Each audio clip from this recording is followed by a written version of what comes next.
Hello বন্ধুরা, আসসালামু আলাইকুম। আশা করি প্রত্যেকে ভালো আছেন। আলহামদুলিল্লাহ আমিও খুব ভালো আছি। তো আবারও একটি নতুন ভিডিও নিয়ে আসলাম আপনাদের সামনে। আর আজকে আমি যেটি দেখাবো মাল্টিমিটারের ব্যবহার। আর আমি সাধারণত যে মিটারটা ব্যবহার করি সানশাইন DT17N A17N এই মিটারটাই আমি আপনাদের দেখাবো এটা কীভাবে কাজ করতে হয়। আর এর ফুল ফাংশনটা আপনাদের দেখাচ্ছি যেন ধারণা হয়ে যান। আর যারা মোবাইলে সার্ভিসিং কাজ করেন খুব সুন্দরভাবে এই মিটারটা ব্যবহার করতে পারবেন মিনে। তো চলুন কাজটি শুরু করি। তো আপনারা দেখতে পাচ্ছেন আমাদের মাল্টিমিটারটা। তো এখানে ওয়াপ অবস্থায় আছে। তো এখানে অনেকগুলো ফাংশন দেওয়া আছে। তো আমি আপনাদের গুরুত্বপূর্ণ কিছু ফাংশনগুলো নিয়ে আলোচনা করব যেগুলো আমাদের দৈনন্দিন কাজে লাগে। তো ফার্স্টে আমি দুইটা প্রুফ দেখাই আপনাদের। আপনারা দেখতে পাচ্ছেন এখানে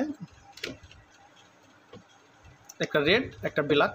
তো দেখা যাচ্ছে লাল আর কালো। তো এই যে এখানে মানে যেভাবে ছাপা আছে সেভাবেই এটা লাগিয়ে দিতে হবে। তো আমরা এটা এখানে দেখতে পাচ্ছেন, এখান থেকে আমরা এসি ভোল্ট মাপতে পারবো। আমাদের এসি ভোল্টটা আমরা মাপতে পারবো। আমাদের এই যে এখানে এসি ভোল্ট লেখা আছে। তো এসি ভোল্ট আমরা মাপতে পারবো। এখান থেকে ডিসি ভোল্টটা মাপতে পারবো। আমরা যে ব্যাটারি ভোল্টগুলো যেগুলো মাপি সেগুলো এখান থেকে মাপতে পারবো। হ্যাঁ, এখানে কয়েকটা ফাংশন আছে, কিন্তু আমরা যেটা কাজে ব্যবহার করি আমাদের জন্য লাগবে এই কর্ডটা। এটা মিটারের সাথে দেওয়া থাকে। এটা আমরা খুলে নিই। তো এই কর্ডটা দিয়ে আমরা এখানে লাগিয়ে আমরা হিট চেক করতে পারবো যে আমাদের কতটুকু হিট আসছে।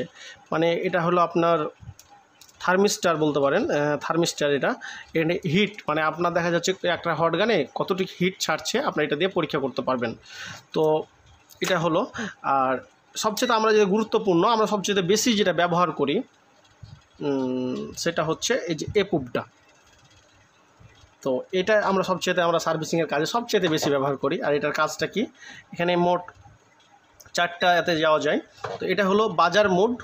আমরা বাজার মোড বা কন্টিনিউটি মোড বলি। এটাতে আমরা যে কোনো লাইন টাইন চেক করতে পারি। তো আপনারা এটাতে আমি আপনাদের দেখাই, লাগিয়ে দিই দুটো। দেখেন বিপ দিচ্ছে। তো এটা বাজার মোড। আর এখানে ওমসের চিহ্নটা আছে, কিন্তু এটা দেখলাম দ্বিতীয়টা, এটা ডায়োড মোড। এখান থেকে আমরা ডায়োডগুলো চেক করতে পারবো বা মোবাইলের শর্টগুলো চেকিং করতে পারবো। বেশিরভাগ এটা ব্যবহার হয় আমাদের বেশি কাজে। তো এগুলো নিয়ে হয়তো সব আলোচনা করলে অনেক বড় বা লং ভিডিও হয়ে যাবে, সেহেতু আমি এটা আজকে আলোচনা করতেছি। পরের ভিডিওতে আমি আপনাদের শর্ট কীভাবে মাপতে হয়, কীভাবে মাপবেন সেটা নিয়ে আলোচনা করব। তো এটা দেখতে পাচ্ছেন এখন এটা হলো এনএফ, এটা হলো ক্যাপাসিটার মাপার জন্য। আমাদের ক্যাপাসিটার মাপার জন্য এই অপশানটা ব্যবহার করব। আর ohms, kilo ohms, mega ohms, আমরা এখান দিয়ে আমরা আমাদের রেজিস্টারগুলো মাপতে পারবো। 4টা অপশান চলে গেল। এখন এখানটায় ফ্রিকোয়েন্সিগুলো আমাদের কাজে লাগে অনেক সময়, কিন্তু এটা আমাদের অতটা কাজে আসে না। এগুলোতে অ্যাম্পিয়ার মাপতে পারবো আমরা। আর সব নিচের একটা মজার জিনিস দেখাই আপনাদের। আমি পুপ দুটা খুলে নিয়েছি। এটা হলো একটা, যখন কারেন্টের কাছে থাকবেন আপনি তখন বিপ দিবে। আমি একটু হটিয়ে নিই কারেন্টের কাছ থেকে। দেখেন এখন এটা বিপ দিচ্ছে না, কিন্তু আমি কোনো লাইনে দেখেন যখন কোনো ডিভাইসের কাছে যাব, এই যে কারেন্ট আছে দেখেন এখানে কিন্তু বিপ বাজতেই থাকছে, কিন্তু আমি এদিকে টেনে নিলাম যখন দেখেন আর বাজছে না। তো আপনারা এখান দিয়ে কোনো লাইনে কারেন্ট আছে নাকি এই মিটার দিয়ে এটাও আপনারা চেক করতে পারবেন খুব সুন্দরভাবে। আর আরও কিছু অপশানগুলো দেওয়া আছে যেগুলো নিয়ে আলোচনা করা যায়। যেমন এটা যদি হোল্ড করে ধরে থাকেন তাহলে কিন্তু আমাদের লাইটটা জ্বলবে, কিন্তু এখানে অনেক ব্যাটারি অপচয় হবে। তো হোক, সমস্যা নাই, আপনারা এটা জ্বালতে পারবেন, জ্বেলে দেখতে পারবেন।